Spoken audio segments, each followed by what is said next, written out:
حاضرین محفل، پردہ نشین ماؤں اور بہنوں، السلام علیکم ورحمۃ اللہ وبرکاتہ۔ انتہائی عقیدت و محبت کے ساتھ اپنے اور ساری کائنات کے مرکز عقیدت، انیس بے کساں چارہ ساز درد منداں، ہم غریبوں کے غم گسار، ہم فقیروں کی ثروت، شہر یار ارم، تاجدار حرم، نو بہار شفاعت، شب اسرا کے دولہ، نو شہ بزم جنت، دانائے سبل مولائی کل ختم الرسل، خسرو خوباں سیاح لامکاں وجہ کل فکاں، در اللہ المکنون سر اللہ المخزون، عالم ما کان وما یکون، آب و گل انبیاء، جانو دل اصفیاء، مطلع ہر سعادت، مقطع ہر سیادت، خلاصہ کائنات، فخر موجودات، حضور احمد مجتبی محمد مصطفیٰ، ارواحنا فدا صلی اللہ تعالی علیہ وآلہ وصحبہ وبارک وسلم کی بارگاہ بے کس پناہ میں جس طریقے سے پڑھاؤں بلند آواز سے میرے ساتھ مل کر پڑھیں۔ الصلاۃ والسلام علیک یا رسول اللہ، الصلاۃ والسلام علیک یا نبی اللہ، الصلاۃ والسلام علیک یا حبیب اللہ، وعلى آلك وأصحابك يا نور الله، صلی اللہ تعالی علیہ وسلم۔ پھر کے گلی گلی تباہ، ٹھوکریں سب کی کھائیں کیوں، پھر کے گلی گلی تباہ، ٹھوکریں سب کی کھائیں کیوں، دل کو جو عقل دے خدا، تیری گلی سے جائیں کیوں، رخصت قافلہ کا شور، گشت سے ہمیں اٹھائیں کیوں، سوتے ہیں ان کے سائے میں، کوئی ہمیں جگائے کیوں، غفلت شیخ و شاب پر ہنستے ہیں طفل شیر خوار، غفلت شیخ و شاب پر ہنستے ہیں طفل شیر خوار، کرنے کو گدگدی عبث آنے لگی بہائی کیوں، ہے تو رضا میرا ستم، جرموں پہ گر لجائیں ہم، ہے تو رضا میرا ستم، جرموں پہ گر لجائیں ہم، کوئی بجائے سوزے غم، سازے طرب بجائے کیوں۔ آج کی محفل حضور نائب نبی فی الہند، معین ملت والدین، معین بے کساں، آبروئے سلسلہ چشتیہ، آفتاب ولایت، مہتاب چشتیت، سیدنا خواجہ معین الدین چشتی حسن سنجری ثم اجمیری رضی اللہ تبارک و تعالی عنہ کی یاد میں انعقاد پذیر ہے، اور مجھ سے پیشتر ایک بہترین خطاب ہمارے عزیز برادر حافظ سید اظہر علی صاحب سے آپ سماعت فرما چکے ہیں، اور شاید وہ گفتگو کر رہے تھے، لیکن میں بے وقت اور بے محل آ کر کے میں نے آپ کے اور ان کے درمیان خلل پیدا کیا، اس پر میں اللہ کی بارگاہ میں معافی کا طلبگار ہوں۔ اللہ کی بارگاہ میں دعا ہے کہ جس آیہ کریمہ کی میں نے تلاوت کا شرف حاصل کیا ہے، رب تبارک و تعالیٰ اس کے متعلق مجھے حق کہنے اور آپ تمامی خواتین و حضرات کو حق سن کر اس پر عمل کرنے اور اسے عام کرنے کی توفیق عطا فرمائے۔ کوئی تفصیلی گفتگو آپ سے نہیں کی جائے گی، اس لیے کہ وعدے کے مطابق مجھے دوسرے پروگرام میں پہنچنا ہے، اس لیے وقت میں جتنی برکت ہے اور جتنی گنجائش ہے اس کے مطابق کچھ معروضات پیش کیے جاتے ہیں۔ عطائے رسول عند الولی خواجہ معین الدین چشتی حسن سنجری ثم اجمیری رضی اللہ تبارک و تعالی عنہ، کون نہیں جانتا، ہندوستان کا بچہ بچہ، اور ہندوستان ہی نہیں بلکہ دنیا بھر میں اہل سنت سرکار غریب نواز کو جانتے بھی ہیں، پہچانتے بھی ہیں اور مانتے بھی ہیں۔ لیکن ہند والوں کا خاص کر معاملہ یہ ہے کہ ہندوستان والے سرکار غریب نواز رضی اللہ تعالیٰ پر اپنا تن من دھن سب کچھ قربان کرتے ہیں۔ اس کی وجہ یہ ہے کہ ہندوستان میں جن لوگوں کو ایمان کی دولت اللہ نے نصیب فرمائی ان میں سے اکثر لوگ اور خاندان وہ ہیں جن کو ایمان سرکار غریب نواز کی وساطت سے ملا۔ اس کی وجہ کیونکہ 90 لاکھ کو تو آپ نے کلمہ پڑھایا، لیکن اگر خواجہ بختیار کاکی جو دعوت و تبلیغ کا کام کر رہے تھے وہ بھی سرکار غریب نواز کی محنتوں کا نتیجہ تھا، پھر انہوں نے بابا فرید کو جو تیار کیا وہ بھی غریب نواز کی محنتوں کا نتیجہ تھا۔ وجہ یہ ہے کہ چراغ سے چراغ روشن ہو رہے تھے، اور پھر دکن کی سرزمین پر خواجہ بندہ نواز کے سدراز ہوں یا اور بھی اولیاء اللہ ہوں، یہ سب کے سب بزرگان چشت اہل بہشت ہیں، اور ان بزرگان چشت اہل بہشت نے محبتوں کے وہ چراغ روشن فرمائے ہیں، اور ان لوگوں کی تعلیمات کے اندر وہ رقت قلبی، وہ محبت، وہ پیار، وہ اخوت، وہ بھائی چارگی ہے کہ جس کا تصور آج کی اس مادیت کی دنیا میں نہیں کیا جا سکتا۔ میرے پیارے آقا صلی اللہ علیہ وسلم کے پیارے دیوانوں، کتنی حیرت کی بات ہے کہ جس وقت دو عالم مناظرے کے لیے جمع ہوتے ہیں اور جب دونوں ایک دوسرے کے ساتھ مناظرہ کرتے ہیں تو کئی دن تک کے علماء مناظرین جو مناظرہ کرنے والے اپنے فریق مخالف کو کیسے چپ کرائیں گے، اسے کیسے شکست دیں گے، اسے کیسے ذلیل کریں گے، اسے اپنی منطق میں کیسے الجھائیں گے، یہ ساری چیزوں کی تیاری ایک مناظر کرتا ہے کہ مجھے مناظرہ کرنا ہے تو اس کے لیے تیاری وہ یہ کرتا ہے۔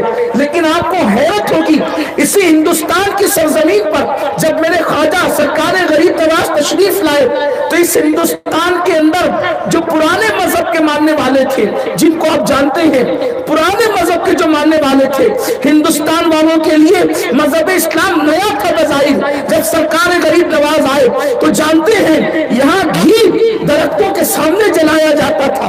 اللہ اکبر، اس ملک کا حال یہ تھا کہ گھی جانوروں کے سامنے جلایا جاتا تھا، دودھ جو ہے پتھروں پہ ڈالا جاتا تھا اور پیشاب پیا جاتا تھا۔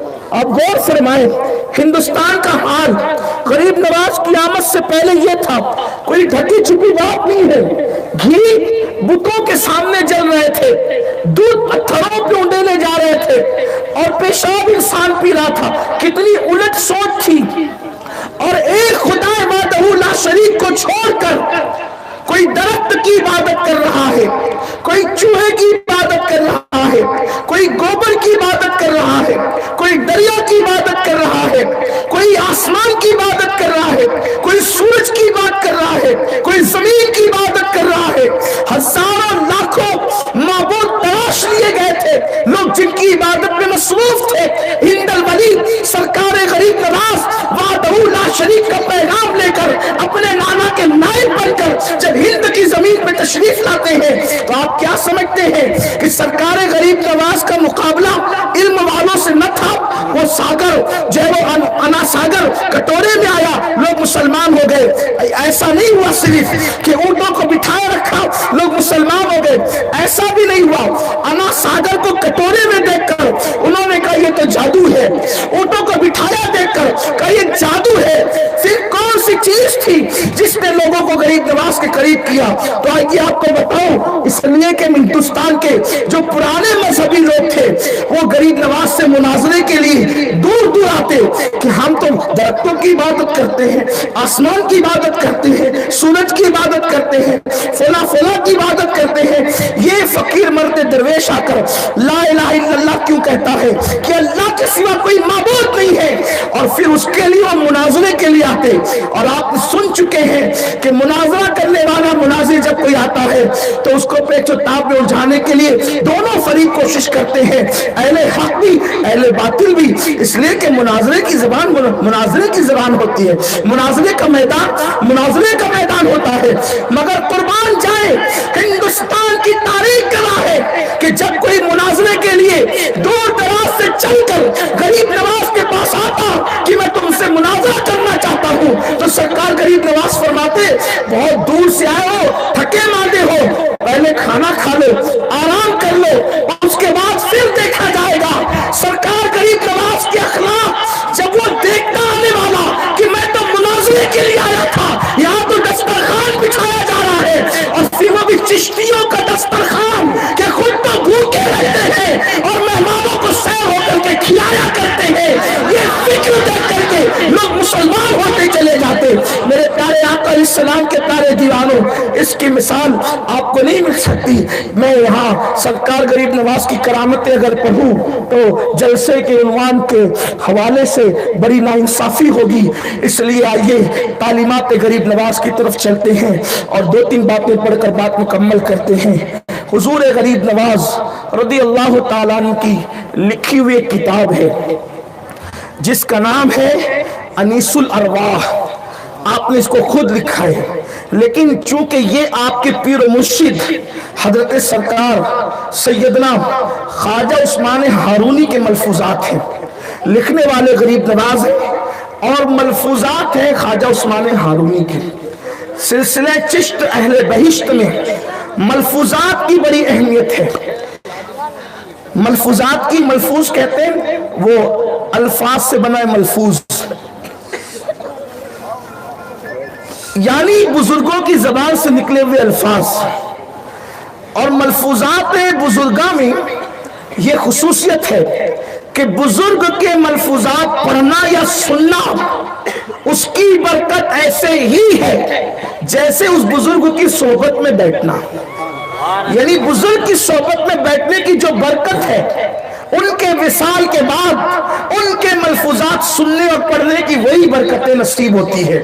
تو اب سرکار غریب نواز رضی اللہ تعالیٰ عنہ ارشاد فرماتے ہیں کہ میں اپنے پیر و مرشد حضرت سیدنا خواجہ عثمان ہارونی رضی اللہ تعالیٰ عنہ کی زیارت کے لیے حاضر ہوا، اس لیے کہ یہ بھی بات آپ کو بتا دوں، سرکار غریب نواز 23 سال تک کم و بیش اپنے پیر کا بسترا لے کر اور سامان لے کر سر پہ اٹھا کے مرشد کے پیچھے پیچھے چلتے رہے اور پیر و مرشد کی خدمت کرتے رہے۔ پیر سے وہ بہت کچھ حاصل کیا، اور غریب نواز کے پیر و مرشد کوئی چھوٹے موٹے آدمی نہیں تھے۔ 2 انگلیوں کے درمیان انہوں نے غریب نواز کو 18,000 عالم دکھائے۔ 2 انگلیوں کے درمیان 18,000 عالم۔ میں حیران ہوں کہ مولا کائنات علی مرتضیٰ کی 14ویں پشت کا بیٹا حضرت خواجہ عثمان ہارونی نسب کے اعتبار سے مولا علی کی 14ویں پشت میں آتے ہیں۔ خواجہ عثمان ہارونی 14ویں پشت میں مولا علی کے اور امام حسین کی اولاد ہے۔ 2 انگلیوں کے درمیان 18,000 عالم دکھائے غریب نواز کو۔ اگر دیکھنے والا معین الدین حسن ہو تو عثمان ہارونی 2 انگلیوں کے درمیان 18,000 عالم دکھاتے ہیں۔ جب عثمان ہارونی کی یہ شان ہے تو عثمان غنی کی شان کیا ہوگی؟ اور عثمان غنی کی شان جب بیان نہیں ہو سکتی تو فاروق اعظم صدیق اکبر اور پھر مصطفیٰ جان رحمت کی شان کا عالم کیا ہوگا؟ 18,000 عالم 2 انگلیوں کے درمیان دکھانا۔ ہو سکتا ہے شاید انٹرنیٹ کے دور سے پہلے لوگ کہیں گے کہ مولانا پھینک رہے ہیں کہ 2 انگلیوں کے درمیان کوئی 18,000 عالم کیسے دیکھ سکتا ہے، لیکن جب سے انٹرنیٹ کا دور آیا لوگوں کو پتا چل گیا کہ جب دنیا مٹھی میں آ سکتی ہے، انسان کے بنائے ہوئے مشینوں میں دنیا مٹھی میں آ سکتی ہے، تو اللہ نے جن کے دلوں کو اپنی محبت کے نور سے منور کر دیا ہے، اگر ان لوگوں نے دکھا دیا تو بات یہ کوئی مشکل نہیں ہے۔ تو خواجہ عثمان ہارونی عبادت میں مصروف رہتے اور روزانہ چاشت کی نماز کے بعد سرکار غریب نواز ان کی بارگاہ میں پہنچتے تھے اور وہ ملفوظ یعنی باتیں کرتے تھے تو غریب نواز اس کو بعد میں لکھ لیتے تھے۔ بزرگان چشت کے یہاں چاشت کی نماز یعنی چشت اور چاشت میں بڑا چولی دامن کا ساتھ ہے۔ بزرگان چشت نے چاشت پر بہت توجہ فرمائی اور چاشت کی نماز کی فضیلت یہ ہے کہ جو بندہ چاشت کی نماز پابندی سے پڑھے گا وہ روزی کے مسئلے میں کبھی پریشان نہیں رہے گا۔ یہ جو قوم کا بڑا مسئلہ روزی ہے، چاشت پڑھنے والا ہمیشہ مالدار رہے گا، اللہ تعالیٰ اسے ہمیشہ سب سے بے نیاز رکھے گا۔ چاشت کی نماز کی بڑی برکتیں ہیں، تو ہر روز چاشت کی نماز کے بعد حضور غریب نواز اپنے پیر و مرشد خواجہ عثمان ہارونی کے پاس جاتے اور آپ جو بھی ملفوظات بیان کرتے اس کو لکھ لیتے۔ تو سرکار غریب نواز فرماتے ہیں کہ میں اپنے مرشد عثمان ہارونی کی بارگاہ میں پہنچا، اور جب پہنچا تو میرے پیر و مرشد خواجہ عثمان ہارونی کو میں نے پوچھا، مرشد یہ بتائیں بستیاں کیسے تباہ ہوتی ہیں اور بستیاں کیوں تباہ ہوتی ہیں؟ سوال کرنے والے غریب نواز ہیں، جواب دینے والے خواجہ عثمان ہارونی ہے۔ پوچھنے بستیاں کیوں تباہ ہوتی ہیں، بستیاں تباہ ہونے کی وجہ کیا؟ اس لیے کہ وہ دور بھی ایسا دور تھا کہ کوئی بادشاہ کسی بستی میں پہنچتا اور پہنچنے کے بعد جب قلعہ فتح کرتا تو پھر لوگوں کا قتل عام ہوتا، لوگوں کو تباہ کر دیا جاتا، لوگوں کو کچل دیا جاتا، لوگوں کو برباد کر دیا جاتا۔ بادشاہ لوگ بستی میں جاتے تو خرابی پیدا کر دیتے ہیں۔ ہر نیا بادشاہ اپنی مرضی کے مطابق بستیوں کو کچل دیا کرتا تھا۔ تو سرکار غریب نواز نے ایک سوال کیا، پیارے مرشد یہ بتائیں کہ بستیاں کیوں تباہ ہوتی ہے؟ تو خواجہ عثمان ہارونی نے اللہ کے رسول علیہ السلام کی ایک حدیث پاک پڑھی جس میں 3 وجوہات بستی کے تباہ ہونے کی ہے۔ بس اسی لیے اب یہ بات چونکہ غریب نواز کی تحریر ہے، عثمان ہارونی کی تقریر ہے اور اس میں اللہ کے رسول کی حدیث ہے، اس کا مطلب 3 برکتیں آج اس محفل کو نصیب ہوگی۔ حدیث ہے جس کو بیان کیا عثمان ہارونی نے اور جس کو لکھا ہے سرکار غریب نواز رضی اللہ تعالیٰ عنہ نے۔ بستیاں کیوں تباہ ہوتی ہیں، بستیاں کیوں ویران ہوتی ہیں، بستیاں ویران ہونے کی وجہ کیا ہے، بستیاں تباہ ہونے کی وجہ کیا ہے؟ آج بھی لوگ کہتے ہیں تیسری عالمی جنگ کی شروعات ہو چکی ہے، دیکھنا جب کوئی دیوانہ بٹن دبا دے گا تو دنیا تباہ ہو جائے گی۔ مفکرین کہہ رہے ہیں جب تیسری عالمی جنگ ہوگی تو برسوں تک نہیں بلکہ صدیوں تک اللہ اکبر پھر دنیا اٹھ کر کے کھڑی نہ ہو سکے گی، اس لیے کہ ہیروشیما اور ناگاساکی پر وہ بم برسے تھے، اتنے ترقی یافتہ نہیں تھے، آج تک اس کے اثرات وہ لوگ محسوس کر رہے ہیں۔ اس سے بہت زیادہ طاقتور بم، اس سے بہت زیادہ طاقتور میزائل آج دنیا بنا چکی ہے۔ حالات کیا ہوں گے، معاملات کیا ہوں گے، اللہ اکبر۔ تو میرے پیارے آقا صلی اللہ علیہ وسلم کے پیارے دیواروں، جب تیسری عالمی جنگ کے اندر دنیا تباہ ہو رہی ہوگی، لوگ برباد ہو رہے ہوں گے، بستیاں اجڑ رہی ہوگی، اگر یہ حدیث ہماری نظروں میں رہے گی اور ہم اس پر عمل کریں گے انشاءاللہ تو اللہ ہمیں تحفظ فراہم فرمائے گا۔ سرکار غریب نواز رضی اللہ تعالیٰ فرماتے ہیں جب میں نے پوچھا بستی کیوں تباہ ہوتی ہے تو میرے پیر و مرشد نے کہا معین الدین حسن، جب کسی قوم میں 3 باتیں پیدا ہو جائے تو اللہ پھر اس بستی کو ویران کر دیتا ہے، اس بستی کو تباہ کر دیتا ہے، اس بستی کو اجاڑ دیتا ہے۔ پہلی چیز فرمایا جب لوگ نماز کا وقت ٹال کر کے نماز ادا کرتے ہیں، یعنی نماز میں کوتاہی کرتے ہیں، اس وقت بستی کو ویران کر دیا جاتا ہے، اس وقت بستی کو تباہ کر دیا جاتا ہے۔ اللہ اکبر۔ میرے پیارے آقا صلی اللہ علیہ وسلم کے دیوانوں، اپنے مکانات سے محبت کرنے والوں، اپنے گھروں سے محبت کرنے والوں، اپنے مکانات سے الفت کرنے والوں، رات و دن اپنے مکانات کو محبتوں کی نظر سے دیکھنے والوں، رنگ اور روغن کے ذریعے سے مکانات کی تزئین کرنے والوں، نرم نرم گتوں کا انتظام اپنے آرام کے لیے گھروں میں کرنے والوں، یاد رکھنا قدرت جب تک چاہے گی تبھی تک مکانات سلامت رہیں گے۔ جس دن قدرت بستی کو اجاڑنا چاہے اس دن اللہ اکبر پھر دنیا کا کوئی ظالم حکمران اس بستی کو ویران کر دے گا۔ اور سرکار عثمان ہارونی کہتے ہیں اللہ کے رسول صلی اللہ علیہ وسلم فرماتے ہیں جب نماز کی کوتاہی کی جائے، نماز کے حوالے سے سستی کی جائے، بستی ویران کر دی جاتی ہے، بستی تباہ کر دی جاتی ہے۔ آپ اندازہ کریں جس قوم کا 95% حصہ، جس قوم کی 95% آبادی مسجدوں سے اور نمازوں سے کوسوں دور ہے، آخر وہ کتنے دن تک خیر منائیں گے، کتنے دن تک سکون کی سانس لیں گے؟ اللہ اکبر۔ آج انسان اپنے مکان کی آبادی کے لیے رات دن محنت کر رہا ہے، مگر سن لو اگر اللہ کے گھر اسی طرح ویران ہوتے رہے، اگر خدا کے گھروں کو اسی طرح ویران کیا گیا تو بہت دن تک کے اپنے مکانات بھی سلامت نہیں رہیں گے۔ یہ امت ہر دن نت نئے مسائل سے دوچار ہے، کبھی یہ مسئلہ، کبھی یہ مسئلہ، کبھی یہ مسئلہ، ہم اس کی چوکھٹ پر اس کی چوکھٹ پہ، کبھی اس کے در کبھی اس کے در، کبھی در بدر پھر رہے ہیں۔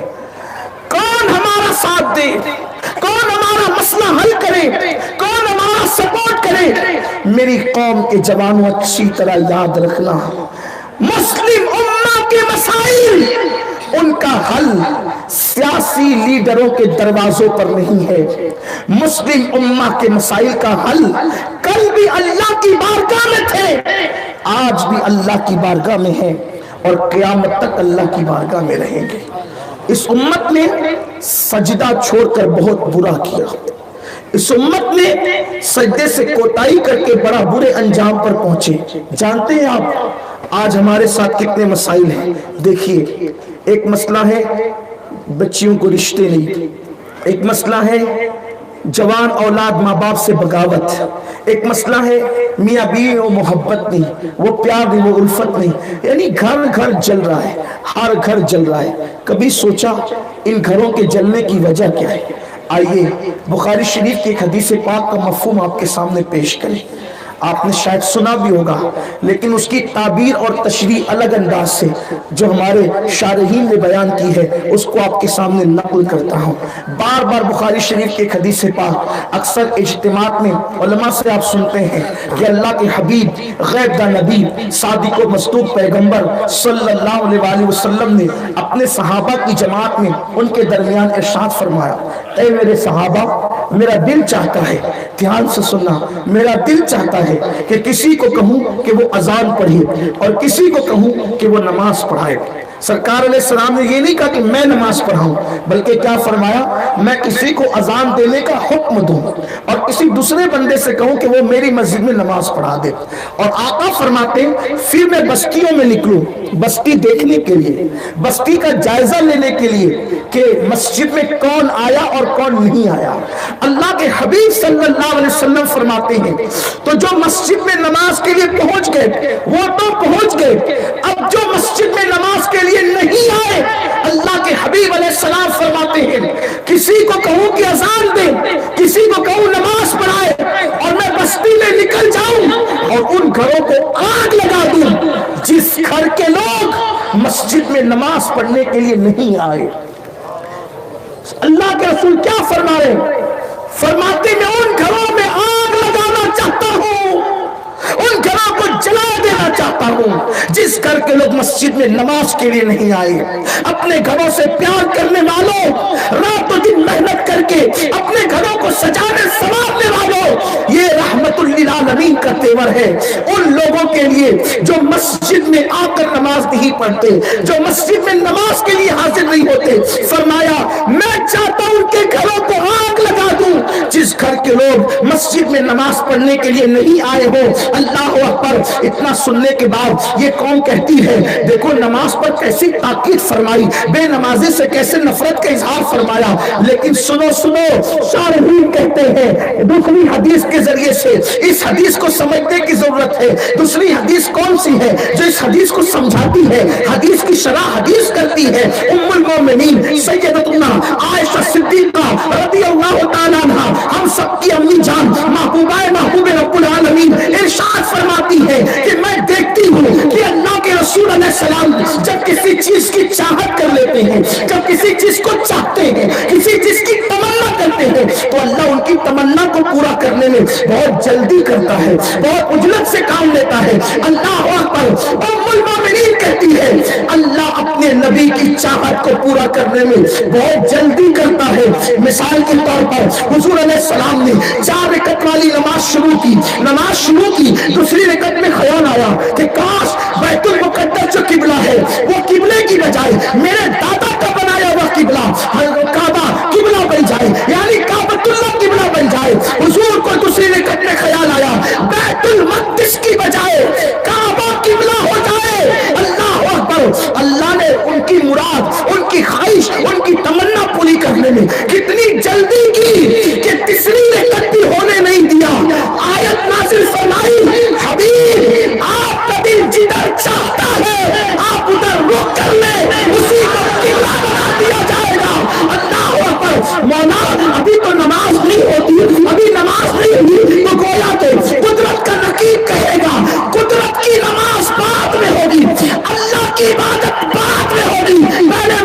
تیری چاہت پوری ہوگی.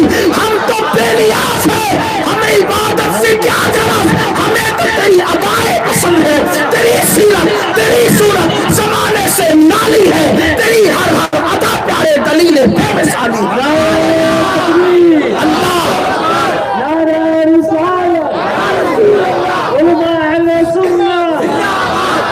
اللہ اپنے محبوب کی چاہت کو پورا کرنے میں بہت جلدی کرتا ہے. نماز بھی پوری نہیں ہونے دیتا, چاہتے محبوب پوری کر دیتا ہے نا. دیکھیں چاہت کتنی جلدی پوری ہوتی ہے.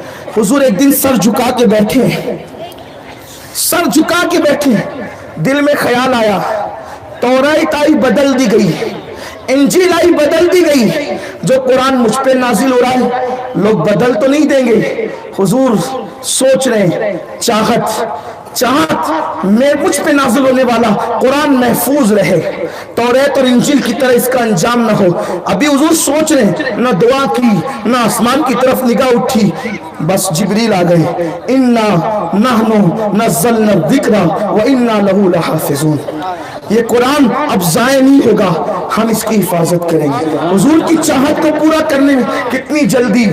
اللہ کے حبیب علیہ السلام سے پوچھا, یا رسول اللہ اور امتوں کی عمریں لمبی تھی, ہماری عمر چھوٹی ہے, اب بتائیں ان کی نیکیاں زیادہ ہوگی ہماری نیکیاں کم ہوگی. حضور نے سر جھکا لیا. امت کا سوال درست ہے, اس لیے کہ 500 سال عبادت کرنے والا موسیٰ کا امتی, نوح علیہ السلام کا امتی 700 سال عبادت کر کے جب آئے گا تو میرے 60 سال کے امتی سے اس کی نیکیاں زیادہ ہوگی. سر جھکا, اللہ نے آیت نازل فرما دی, انا انزلناہ فی لیلۃ القدر وما ادراک ما لیلۃ القدر لیلۃ القدر خیر من الف شہر. اللہ اکبر. ایک رات ایسی تھی جو 1000 مہینوں سے افضل ہے, ان کو عمر زیادہ دی اور آپ کو فضیلت زیادہ دی. اب ایک رات میں کوئی عبادت کرے تو 1000 مہینوں کا اس کو ثواب ملے گا بلکہ زیادہ. اللہ اکبر. ان کے 700 سال کی نیکیاں ہوگی تو 700 سال کے گناہ بھی ہوں گے, لیکن آپ کی امت کے 60 سال کے گناہ ہوں گے اور ہزاروں سال کی نیکیاں ہوگی, اس میں نیکیاں زیادہ ہو جائے. محبوب کی چاہت کو پورا کرنے میں اللہ نے کتنی جلدی کی, کتنی جلدی کی محبوب کی چاہت کو پورا کرنے میں. دیکھو چاہتے محبوب ابراہیم کے لیے کعبے کو حرم بنایا, محبوب کی چاہت تھی میرے لیے مدینہ حرم بن جائے. اللہ نے چاہت کیسے پوری کی, بنا دیا مدینے کو حرم. اللہ نے محبوب کی چاہت کیسے پوری کی, جتنی برکت مکے کے حرم میں تھی اس سے ڈبل برکت مدینے کے حرم میں کر دی. کیسی چاہت پوری کی. اب آئیے اسی حدیث کی طرف چلتے ہیں, اس لیے کہ اگر باتیں کی جائے تو اللہ محبوب کی چاہت کو پورا کرنے میں جلدی کرتے ہیں. بہت لمبی کئی مثالیں ہیں, ایک نہ ختم ہونے والا سلسلہ ہے چاہت محبوب. حبیب کی چاہت دیکھو, اللہ ان کی چاہت پر صرف قبلہ نہیں بدلتا, اللہ ان کی چاہت پر اپنا قانون بھی بدل دیتا. قرآن کہتے لا تبدیل لکلمات اللہ, اللہ کا قانون نہیں بدلتا, عام حالات میں نہیں بدلتا, لیکن محبوب چاہ لے تو اس نے قانون یہ بنایا. قانون تو یوں بھی نہیں بدلتا, لیکن اس نے قانون یہ بنایا ہے کہ محبوب چاہے تو ہم قانون تبدیل کر دیں. یہ بھی قانون ہے اس کا کہ محبوب چاہے تو ہم کیسے. دیکھو محبوب کی چاہت, حضور نے کہا علی فاطمہ کی موجودگی میں تم دوسرا نکاح نہیں کر سکتے, تمہارے لیے جائز نہیں ہے. حالانکہ قرآن کہہ چکا فَانْكِحُوا مَا طَابَ لَكُم مِّنَ النِّسَاءِ مَثْنَىٰ وَثُلَاثَ وَرُبَاعَ, کہ نکاح کرو ان عورتوں سے جو تمہیں پسند آئے, 2 3 4. اللہ اجازت دے اور حضور کہیں تو نے نہیں کرنا. اللہ نہیں کہتا میں اجازت دیتا ہوں, تو نے کیوں روکا. تو میرے امام کہتے ہیں میں تو مالک ہی کہوں گا, میں تو مالک ہی کہوں گا کہ وہ مالک کے حبیب یعنی محبوب و محب میں نہیں میرا تیرا. دیکھا حضور کی چاہت پر مولا علی کے لیے دوسرا نکاح سیدہ فاطمہ کی موجودگی میں حرام کر دیا گیا, نہیں کر سکتے. یہ ہے حضور علیہ السلام کی چاہت کا احترام. اب آپ سنیں, اتنی بات سن لی, اللہ کے رسول فرماتے ہیں میں یہ چاہتا ہوں، آپ کی توجہ میری طرف ہے، کیا کہا؟ میں یہ چاہتا ہوں ان گھروں کو آگ لگا دوں، میں یہ چاہتا ہوں ان گھروں کو آگ لگا دوں جس گھر کے لوگ مسجد میں نماز پڑھنے کے لیے نہیں آئے۔ حضور نے چاہا، رحمت للعالمین ہے، آگ لگائی نہیں مگر چاہا۔ حدیث ہے بخاری شریف کے، میں یہ چاہتا ہوں ان گھروں کو آگ لگا دوں جس گھر کے لوگ مسجد میں نماز پڑھنے کے لیے نہیں آتے۔ حضور نے چاہا تو قبلہ بدلا، حضور نے چاہا سراقہ کے لیے سونا حلال ہو گیا، حضور نے چاہا عبد الرحمن ابن عوف کے لیے ریشم حلال ہو گیا، حضور نے چاہا مولا علی کو فاطمہ الزہرا کی موجودگی میں دوسرا نکاح حرام ہو گیا، حضور نے چاہا مدینہ حرم بن گیا، حضور نے چاہا مکے سے ڈبل برکت مدینہ منورہ میں آ گئی، حضور نے چاہا بلاؤں کا شہر شہر شفا بن گیا، تو حضور نے چاہا ان گھروں کو آگ لگا دوں، ان گھروں کو آگ لگا دوں جس گھر کے لوگ مسجد میں نماز کے لیے نہیں آتے۔ حضور نے چاہا اور اللہ نے آگ لگا دی۔ آج امت کے گھر جل رہے ہیں، یہ وہ آگ ہے جو دکھتی نہیں مگر جل سب رہے ہیں۔ پورا معاشرہ جل رہا ہے، پوری قوم جل رہی ہے، چہرے اترے اترے، چہرے افسردہ، آنکھیں سنی سنی، جس کے پاس بیٹھو دکھڑا لے کر آتا ہے۔ بہت پریشان ہوں مولانا صاحب، پریشان ہوں سید صاحب، کوئی تعویذ دے دے، مجھے کوئی عمل بتا دے، کوئی وظیفہ بتا دے یا میرے لیے دعا کر دے۔ بڑی معذرت کے ساتھ میں مایوس کرنے نہیں آیا، لیکن ایک بات آپ سے کہنا چاہتا ہوں، اگر کرتوت اچھے نہیں ہو، ابراہیم علیہ السلام دعا کریں تو بھی دعا ابراہیم کی برکت قوم کو نہیں ملتی۔ اگر کرتوت اچھے نہیں ہو تو جب دعائے ابراہیم کی برکت نہیں ملتی تو کسی عام آدمی اور کسی امام کی، کسی پیر کی، کسی انسان کی دعا کی برکت ہمیں کہاں؟ خلیل کی دعا۔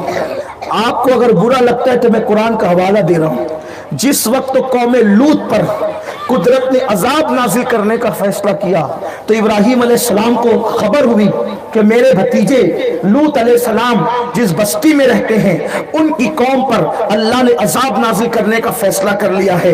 ابراہیم علیہ السلام بڑے نرم دل تھے، ہاتھ اٹھائے، اللہ وہ بگڑی ہوئی قوم ضرور ہے لیکن تیرے بندے ہیں، مولا خلیل عرض کرتا ہے ان پہ عذاب نازل نہ کر۔ اللہ نے ابراہیم علیہ السلام پہ وحی کی، ابراہیم تو میرا خلیل ہے، ان کے لیے دعا مت کر، میں تجھے روک دیتا ہوں اور میں ان پر عذاب نازل کر کے رہوں گا۔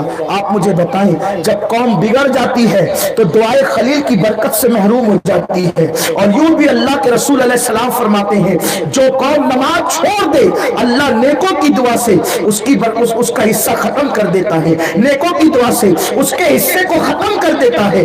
آپ مجھے بتائیں، آپ کہتے ہیں امام صاحب دعا کریں، آپ کہتے ہیں امی جان دعا کریں، ابا جان دعا کریں، پیر صاحب دعا کریں، سید صاحب دعا کریں، جن گھروں کو آپ قدرت نے لگائی ہے کوئی پیر کی دعا میں بھی اتنی طاقت نہیں۔ سنیوں برا لگے تو مجھے معاف کر دینا، لیکن یہ سچائی ہے، یہ کڑوی حقیقت ہے۔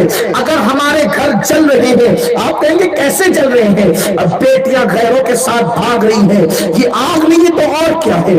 بیٹے ماں باپ کے ساتھ بغاوت کر رہے ہیں، یہ آگ نہیں ہے تو اور کیا ہے؟ میاں بیوی میں جم نہیں رہی ہے، یہ آگ نہیں ہے تو اور کیا ہے؟ گھروں میں نفرتوں کا ماحول ہے، یہ آگ نہیں تو اور کیا ہے؟ نرم نرم قدوں پر کروٹیں بدل رہے ہیں مگر نیند نہیں آتی، یہ آگ نہیں ہے تو اور کیا ہے؟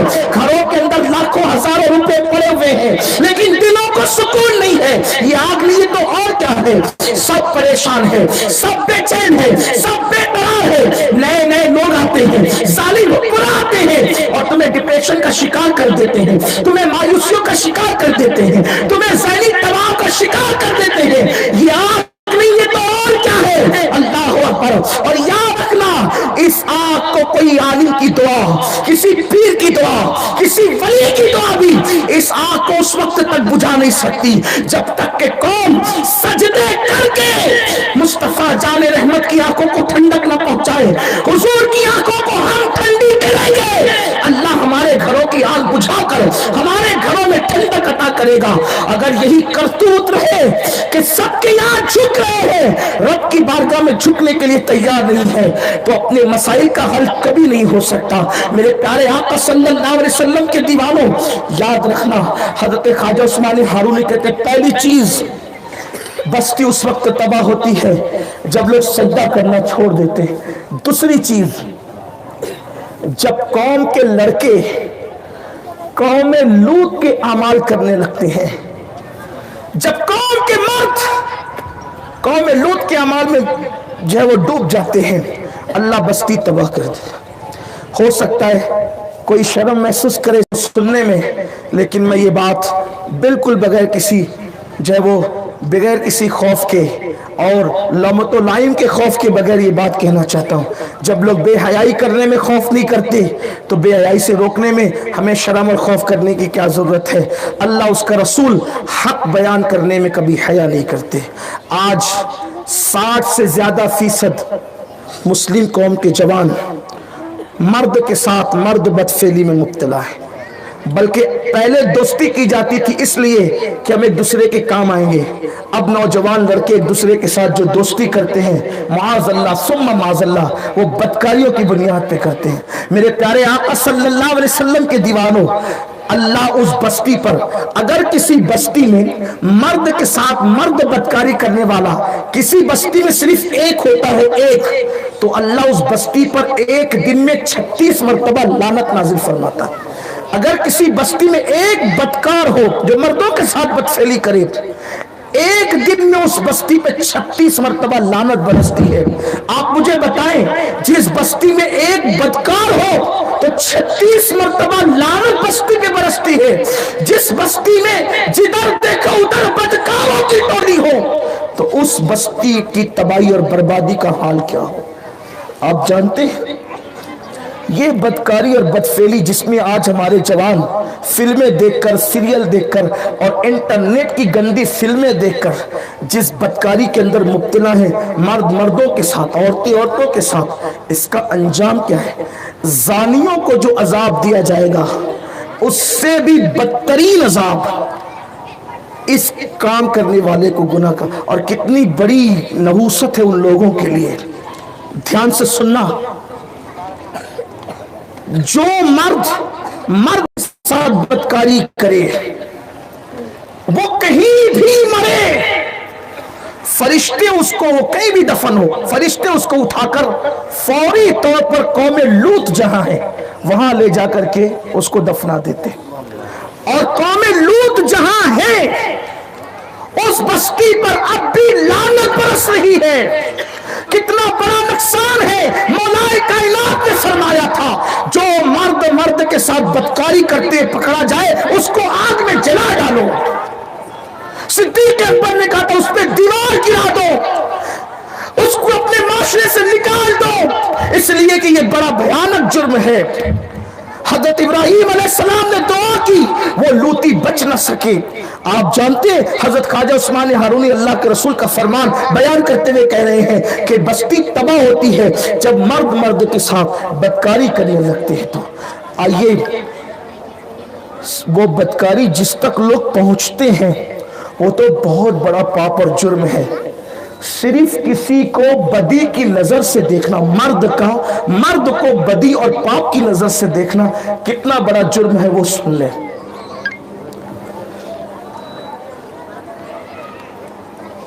حافظ ابن قیم جو ابن تیمیہ کے شاگرد ہیں, انہوں نے اپنی کتاب میں لکھا ہے ایک روایت کہ جب کوئی مرد کسی مرد کو پاپ کی نظر سے دیکھتا ہے اور دیکھنے کا عادی ہو جاتا ہے تو اللہ تعالیٰ اس کے بدن میں ایک مخصوص بدبو پیدا کر دیتا. یعنی کسی گناہ پر یہ وعید نہیں ہے بھئی بے نمازی انسان ہو جو نہ بے نمازی ہو اس کو گناہ ملتا ہے مگر اس کے بدن میں بدبو پیدا نہیں ہو. یہ پسینے کی بدبو الگ ہے اور وہ گناہ کی بدبو الگ ہے. غور کریں آپ, بے نمازی کو بھی یہ سزا نہیں ملی, جواری کو بھی یہ سزا نہیں ملی. اللہ کے رسول صلی اللہ علیہ وسلم کے غلاموں سوچو یہ وہ شخص روایت لکھ رہا ہے جو روایت لکھنے کے اعتبار سے جو ہے وہ بڑی چھان بین کرتا ہے. اس کا معاملہ محدثین کے یہاں یہ بہت زیادہ محتاط ہے. میں اس کی کوئی تعریف نہیں کر رہا ہوں، اس لیے کہ وہ طبقہ بڑا تہمات پرست ہے، وہ جلدی سے کسی پہ اعتبار نہیں کرتا.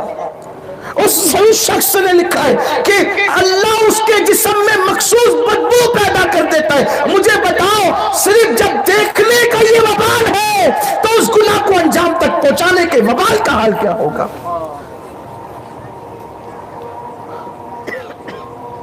ایک بزرگ فرماتے ہیں کہ میں حافظ قرآن تھا، حافظ قرآن، اور اپنے پیر و مرشد حضرت خواجہ حسن بصری کے ساتھ ایک بازار سے جا رہا تھا تو ایک یہودی کا لڑکا بڑا خوبصورت تھا، وہ جا رہا تھا. میں نے اس کی طرف دیکھا اور میرے دل میں الگ الگ خیال ہے. میرے پیر خواجہ حسن بصری نے کہا کیا دیکھ رہے ہو؟ کہا سرکار آزمائش میں گرفتار ہو گیا. لڑکے پہ نظر پڑی، خیال برا آ گیا دل میں. کہا یاد رکھنا تو نے بد نظری کی نا ایک لڑکے پر، اس کی نحوست آج نہیں تو کل، کل نہیں تو پرسوں، پرسوں نہیں تو کبھی، مرنے سے پہلے پہلے تو اس کی سزا ضرور بھگتے گا. اور وہ بزرگ فرماتے صرف 3 سال بیتے تھے، 3 سال میرا چہرہ کالا پڑنا شروع ہوا، اور جب میں حافظ قرآن تھا میرا حفظ قرآن میں بھول گیا. میں کئی ولیوں کی چوکھٹ پہ گیا اس مراد کو لے کر، کئی ولیوں کی چوکھٹ پہ گئے اس مراد کو لے کر، لیکن کئی میری مراد پوری نہیں ہوئی. چہرہ سیاہ پڑ گیا تھا، اور پھر میرا حال یہ تھا میں قرآن بھول گیا تھا، اور وہ جو معرفت میرے دل میں تھی وہ ساری لذت اور الفت ختم ہو گئی تھی. آپ جانتے ہیں اکثر لوگوں کا معاملہ یہ ہے، بہتوں کو تو نماز کی توفیق نہیں، ہر تقریر میں ارادہ کرتے ہیں انشاءاللہ آج سے نماز پڑھیں گے، لیکن اٹھتے تو نماز کی توفیق نہیں. اور اگر مسجد پہنچ جائیں تو مسجد میں دل نہیں لگتا، ایسا لگتا ہے جیسے کوئی کانٹے چبو رہا ہے، جیسے کوئی بھگا رہا ہے، جیسے کوئی ڈنڈا پیچھے لے کر کے کھڑا ہے. نہ نماز میں دل لگے، نہ مسجد میں دل لگے، وسوسات، برے خیالات، عجیب عجیب معاملات. جانتے ہیں سید الطائفہ حضرت جنید بغدادی فرماتے ہیں جب کوئی قوم کسی پر بدکاری، جب کوئی قوم کسی پر بد نظری کرتی ہے تو اللہ اس قوم سے عبادت کی لذت کو چھین لیتا ہے، پھر اس کو عبادت میں لطف نہیں آتا، پھر اس کو عبادت میں لذت نہیں آتی. مسلمانوں بتاؤ، اپنے ہاتھوں سے اپنے پیر پہ کڑاڑا ہم نے مارا ہے، ورنہ اللہ کی عزت کی قسم جن کو نماز کی لذتیں ملی انہوں نے تو پھر تلواروں کی سائے میں نماز ادا کی. جن کو نماز کی لذت ملی انہوں نے تو پیٹ پہ پتھر باندھ کر نماز ادا کی. جنہیں نماز کی لذت ملی انہوں نے بیٹے کی میت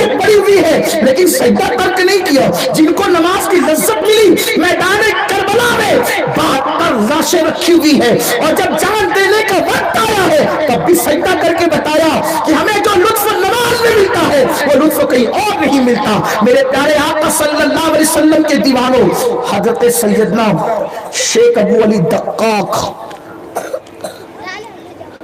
شیخ ابو علی دقاق یہ رسالہ کشیریہ کے جو مصنف ہیں ان کے بھی مرشد ہوتے ہیں. شیخ ابو علی دقاق، ان کو استاد بڑے بڑے صوفیہ نے یہ رسالہ کشیریہ کا تعارف آپ اتنا سمجھ لیں کہ بابا فرید جیسے لوگ اس رسالے کا درس اپنے مریدوں کو دیتے تھے. یہ رسالہ کشیریہ ہے. فرید جیسے لوگ جسے پڑھتے بابا فرید جیسے لوگ، کیسا یہ رسالہ ہوگا. اور اس رسالے کی شان یہ ہے یہ بارگاہ رسالت میں مقبول ہے، اور جس گھر میں رکھا رہے اس گھر میں کبھی چوری نہیں ہوگی، جس گھر میں رکھا رہے اس گھر میں کبھی آگ نہیں لگے گی. یہ رسالہ کشیریہ ہے. اس رسالے کے مصنف کے استاد شیخ ابو علی دقاق 70 سال تک، میرے جوان دھیان سے سننا، آج ایک مائنڈ بنتا جا رہا ہے فیشن پرست مسلمانوں کا. جب تک گناہ فیشن کے طور پہ کیے جا رہے تھے تب بھی تباہی تھی، مگر اتنی نہیں تھی. اب نیکیاں فیشن کے طور پہ ہو رہی ہے. فیشن پرست نیک، فیشن پرست پرہیزگار، فیشن پرست متقی، کچھ نہیں مل رہا ہے، کچھ حاصل نہیں ہوا. ہم فیشن پرست مسلمان بنے ہیں. وہ کیسے؟ نماز پڑھو سب معاف. پوچھو یہ نماز میں فرائض کتنے ہیں؟ کہ مولانا نہیں پتا. پھر نماز کا مطلب کیا؟ صرف پیشانی زمین پہ ٹیک کر کے ماتھا کالا کرنا ہے، یہ ہے، یہ فیشن پرستی نیکی کے حوالے سے۔ مسجد میں داخل ہوں گے، جیب سے رومال نکالیں گے، سر پہ باندھیں گے، 4 رکعت نماز پڑھی، 2 رکعت نماز پڑھی، دعا بھی نہیں کی، بھاگ گئے، یہ فیشن پرستی ہے۔ عبادت کے حوالے، نیکیوں کے حوالے سے، نمازوں کے حوالے سے کیا ہے؟ مسجد کی ٹوپی لی، سر پہ رکھی، نماز پڑھی، کیا پڑھا نماز میں؟ بیچارہ 4 رکعت پوری پڑھ گیا، نہ منہ ہلا، نہ ہونٹ ہلے، نہ زبان ہلے۔ اور آج کل لوگ کہتے ہیں چھوڑو مولانا، جیسی بھی پڑھتے پڑھنے تو دو۔ یہ مولانا لوگ بڑی مشکل پیدا کرتے ہیں، مولانا مشکل نہیں پیدا کرتے۔ اگر جیسی بھی پڑھو قبول تھی تو آئیڈیل بھیجنے کی ضرورت کیا تھی؟ قدرت کہہ دیتی جیسے بھی چاہو پڑھو ہم قبول کر لیں گے، لیکن محبوب بھیجا، محبوب، کسے کیا پتا محبوب بھیجنا کتنا اہم ہے؟ کوئی محبوب بھی بھیجتا ہے لوگوں میں، کوئی محبوب بھی بھیجتا ہے لوگوں میں۔ محبوب بھیجنا غیرت عشق کے خلاف سمجھا جاتا ہے، محبوب بھیجنا لوگوں میں غیرت عشق کے خلاف۔ میں اللہ کو نہیں کہہ رہا ہوں، صرف سمجھانے کے لیے بھی، بات آگے آئے گی، پوری ہوگی۔ یہ میرے عزیز، جب تو اپنا محبوب لوگوں کے درمیان نہیں بھیجتا، تو غیرت عشق کے خلاف سمجھتا ہے، تو قدرت اپنا محبوب لوگوں کے درمیان بھیج دے۔ مگر ہاں، قدرت کریم ہے، رحیم ہے، رحمان ہے، بھیجا، مگر ساتھ ہی ساتھ محبتوں کی غیرت کو بھی محفوظ کیا۔ کہا آئیڈیل کے طور پہ بھیجیں گے تو صحیح، مگر ہمارے محبوب کو پھر ہمارے سوا کوئی دیکھ نہیں سکے گا۔ اپنی غیرت کے 70,000 پردے محبوب کی ذات پہ ڈال کر کے بھیجیں گے کہ گاؤں میں رہنے والا ابو بکر بھی ان کی حقیقت کو نہ پا سکے گا، اور سدرات میں رہنے والا جبریل بھی ان کی حقیقت کو نہ پا سکے گا، بستر پہ ساتھ رہنے والی ازواج مطہرات بھی ان کی حقیقت کو نہ پا سکیں گے۔ ہزار جبریل الجھے ہوئے ہیں گرد منزل میں، نہ جانے کس بلندی پر ہے کاشانہ محمد کا۔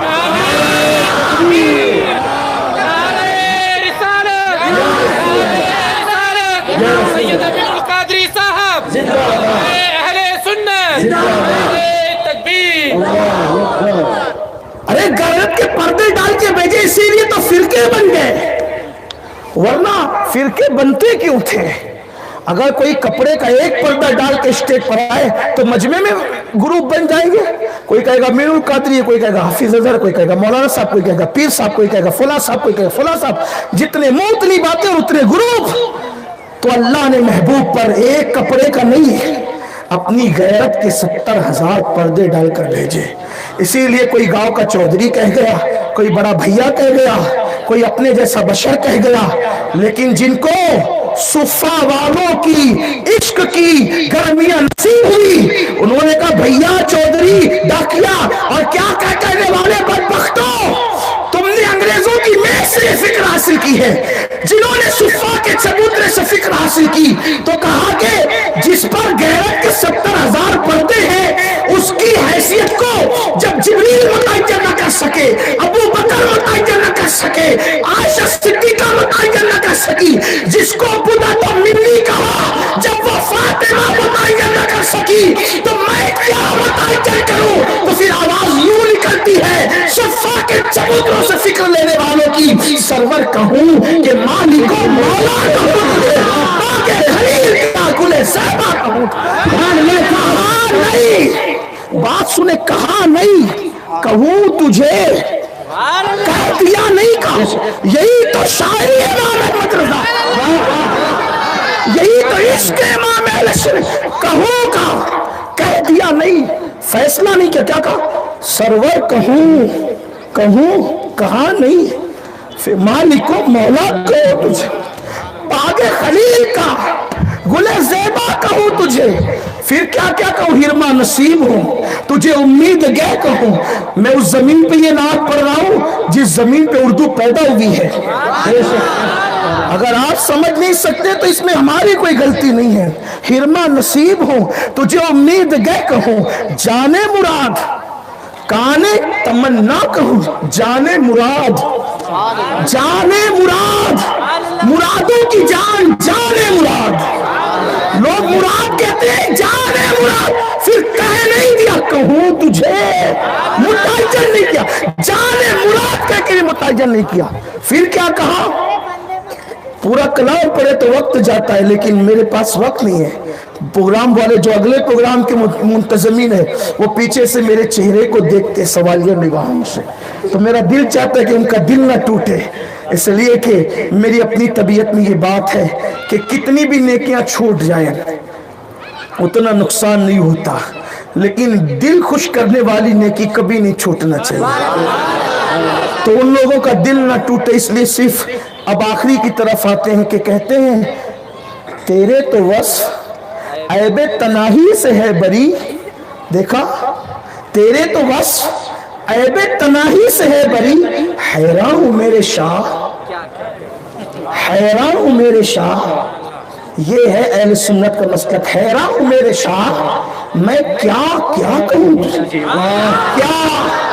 کیا کیا کیا کیا کہوں تجھے. ارے آپ کیا کہیں گے، کیا کیا میں بہت گنجائشیں آتی، خدا کہیں گے، خدا کا بیٹا کہیں گے، کیا کہیں گے؟ کہا نہیں نہیں، ہم جہاں عاشق ہیں وہیں فقیر بھی ہیں، جہاں شاعر ہیں وہیں شریعتوں کی حدیں بھی جانتے ہیں.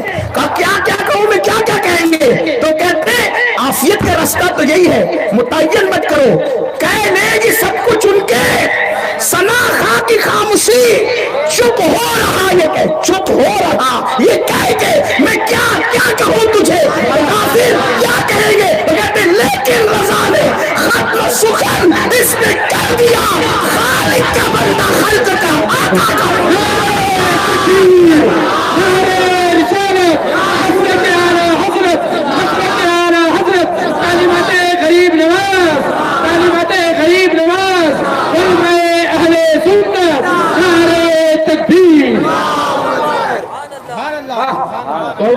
لیکن رضا نے ختم سخن اس پہ کر دیا، خالق کا بندہ.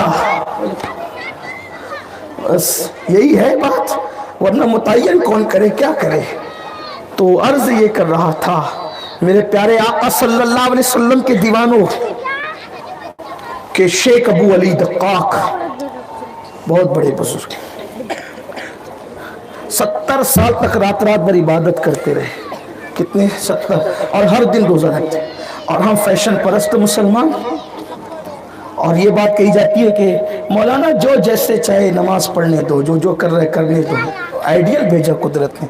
اور اس آئیڈیل نے کیا کہا، جیو جی میں آئے ویسے مت پڑھو، کیا کہا، تعین کیا، سلو کما رأیتمونی اصلی، جیسے میں نماز پڑھتا ہوں مجھے جیسے نماز پڑھتے دیکھتے ہو ایسے پڑھو، کیسے بھی نہیں، جیسے مجھے پڑھتے دیکھتے، جیسے مجھے. ہاں ایک بات مجھے اور یاد آئی یہاں، کیا فرمایا، یہ نہیں کہا، توجہ آپ کی، مشکل تو نہیں ہو رہی بات، ہاں توجہ آپ کی، یہ نہیں جیسے میں پڑھتا ہوں، سرکار نے یہ کہ جیسے میں پڑھتا ہوں ویسے پڑھو، یہ نہیں کہا، کیونکہ جانتے ویسے تو جبریل بھی نہیں پڑھ سکتے، جیسے میں پڑھتا ہوں ویسے تو صدیق بھی نہیں پڑھ سکتے. کیوں؟ اس لیے کہ حضور جیسی نماز کون پڑھے. ارے حضور کا سونا اور کسی کا عبادت کرنا جب دونوں برابر نہ ہو سکا، کیونکہ ان کا سونا کیا ہے، وہ سو جائے تو معراج منالی، وہ جاگے تو خدا سے ہم کلام. ان کے سونے جیسا کسی کے سجدہ نہیں ہو سکتا، تو ان کے سجدے جیسا کسی کا سجدہ کیسے ہو سکتا.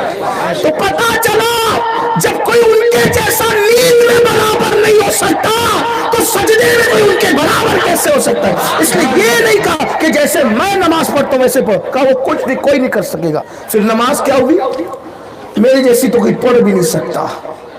حضور یعنی میں نہیں، میں نقل کر رہا ہوں حضور کی بات، آپ کو شبہ نہیں ہونا چاہیے، حضور جیسی کوئی نہیں پڑھ سکتا. تو کافر جیسے مجھے دیکھتے ہو، حضور نے کہا سلو کما رائیتمونی، رائتا اور رائیتمونی، جیسے مجھے پڑھتے دیکھتے ہو.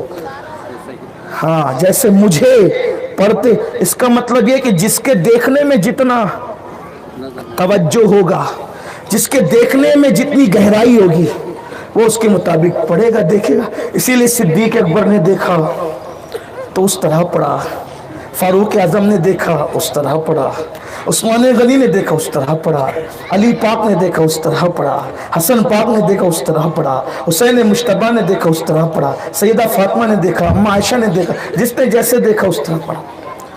مجھے جیسے پڑھتے دیکھتے ہو ایسے دیکھ, ویسے پڑھو. اب وہ روایتیں ہم تک چلی آئی, ایسے پڑھا, ایسے پڑھا, ایسے پڑھا. ایک بات, اگر حضور علیہ السلام کی دیکھی ہوئی نماز, پڑھتے دیکھتی ہوئی نماز اگر ہم پڑھیں, دھیان ہے آپ کا, اگر ہم حضور والی نماز پڑھیں, مولوی والی نہیں, حضور والی نماز. مولوی والی نماز کیا ہے کہ نماز میں حضور کا خیال آئے تو مولوی صاحب نے لکھا ہے, میں اس کی طرف نہیں جاتا, میری طبیعت بھی اس طرف اب نہیں جاتی ہے, کیونکہ میں سوچتا ہوں کہ محبوب کا ذکر ہو تو پھر مردود کے ذکر سے مزہ کرکرا نہیں ہونا چاہیے. لیکن صرف پہلے بہت طبیعت اس طرف جاتی تھی اس لیے, لیکن اب نہیں جاتی اس لیے کہ دل میں یہ عجیب سا خیال آتا ہے کہ مگر کہیں کہیں ضرورت کے مطابق پھر اعوذ باللہ پڑھنا ہوتا ہے نا. ہاں, تو عرض کر رہا تھا کہ مولوی صاحب لکھ رہے ہیں کہ حضور کا خیال اگر نماز میں آئے تو یہ گدھے اور بیل کے خیال سے بھی بدترین ہے.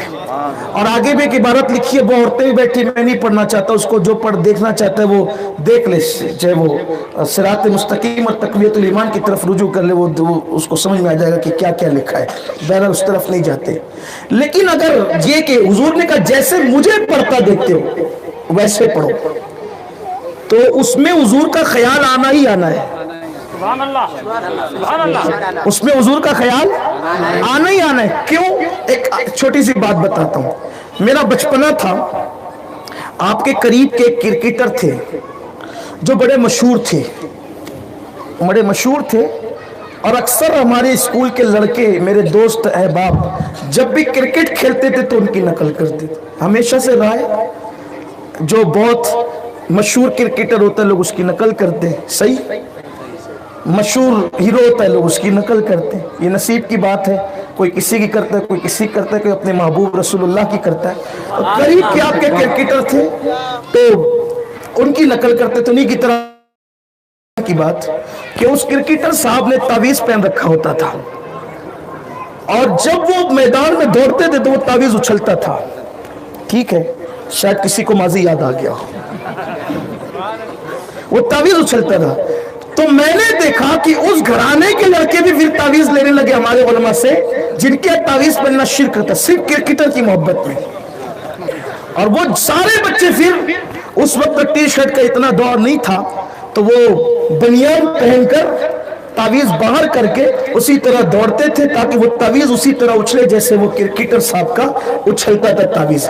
لیکن جو خاص بات کہنی ہے وہ یہ کہ جب کوئی بیٹسمین جس سینئر بیٹسمین کی نقل کرتا ہے تو جب وہ گیند مارتا ہے وہ خود مار رہا ہوتا ہے, لیکن جس کی نقل کرنا ہوتا ہے تصور میں وہ ہوتا ہے کہ اس نے یوں گھمایا تھا. جب کوئی بولر کسی گیند پھینکنے والے کی نقل کرتا ہے تو ذہن میں وہ ہوتا ہے وہ جس کی نقل کر رہا ہوتا ہے. کیوں؟ اس لیے کہ اس کو دیکھ کر جس نے بلہ گھمایا تصور میں وہ آیا, جس کو دیکھ کر اس نے گیند پھینکا تو جس کی نقل کر رہا ہے تصور میں وہ آیا, جس کو دیکھ کر دوڑا تصور میں وہ آیا. پتا چلا نقل جس کی جاتی ہے جس کام میں, اس کام کے وقت یاد اس کی آتی ہے. حضور کہتے ہیں صلو کما رأیتمونی اصلی, جیسے مجھے پڑھتے دیکھتے ہو ویسے پڑھا کرو. رکوع میری نقل میں, قیام میری نقل میں, سجدہ میری نقل میں, تاکہ جب رکوع کرو گے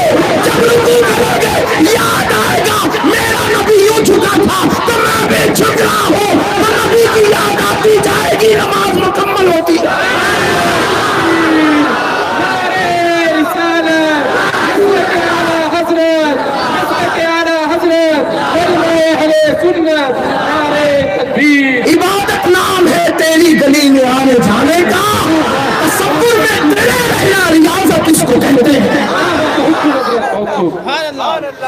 اب بتائیں جب حضور کی دیکھی ہوئی نماز پڑھی جائے گی، حضور کو دیکھ کر تصور تو خیال تو جب کرکٹر کا خیال کرکٹ کھیلتے وقت آ سکتا ہے، تو نماز کے وقت جس کی نقل ہو رہی ہے، نماز کیا ہے؟ قدرت نے کہا اقیم الصلاۃ، نماز قائم کرو، کیسے کرو نہیں بتایا، حبیب کھڑا ہو گیا تو قیام بنا، محبوب جھک گیا پوری محبوبانہ اداؤں کے ساتھ تو رکوع ہو گیا، محبوب نے عاجزی کی انتہا کر دی، اسی کو سجدہ کہہ دیا گیا، محبوب بیٹھ گیا تو وہی قعدہ ہو گیا، اور محبوب نے رخسار دائیں بائیں کر لیا، اسی کو سلام کہہ دیا گیا۔ لیکن گفتگو ابھی مکمل نہیں ہے، پھر کبھی انشاءاللہ وقت تو مکمل ہو گیا ہے، اگر گفتگو کے درمیان کوئی غلطی تو اللہ معاف کرے، ہم سب کو عمل کی توفیق عطا فرمائے۔ ظہیر آباد والوں نے بہت محبتوں سے بلایا ہے، میں بہت محبتوں کا شکریہ ادا کرتا ہوں، لیکن آپ سے گزارش کرتا ہوں سنی دعوت اسلامی سے جڑیے، تحریک سنی دعوت اسلامی کا کام یہاں ہمارے احباب کر رہے ہیں، آپ ہمارے گلبرگہ کے احباب، حیدرآباد کے احباب، بیدر کے احباب یہاں پر بھرپور توجہ دیے ہوئے ہیں، تو آپ سنی دعوت اسلامی سے جڑ کر تحریک سے وابستہ ہوں، اور الحمدللہ ظہیر آباد کی سرزمین پر اتوار کے دن عشاء کی نماز کے بعد وطن باغ مسجد میں اجتماع ہوتا ہے۔ آپ سے گزارش ہے کہ ہمارے ممتاز احمد اور ہمارے تنظیم کے ساتھیوں سے رابطہ قائم کریں۔ یہ اچھا ایک عربیہ نام کی بچی علیل ہے، اللہ تعالیٰ سے شفا عطا فرمائے۔ ابھی محفل ختم نہیں ہوئی ہے، آپ بیٹھے ایسا نہیں کریں، یہ تو کیا بات ہوئی ہم بیٹھے اور آپ کھڑے ہو گئے، ایسی بات نہیں ہونی چاہیے، آپ کی محبتوں کی قدر کریں۔ آگے کا پروگرام اب کھڑے ہو جائیں، صلاۃ السلام۔ میں نکلتا ہوں،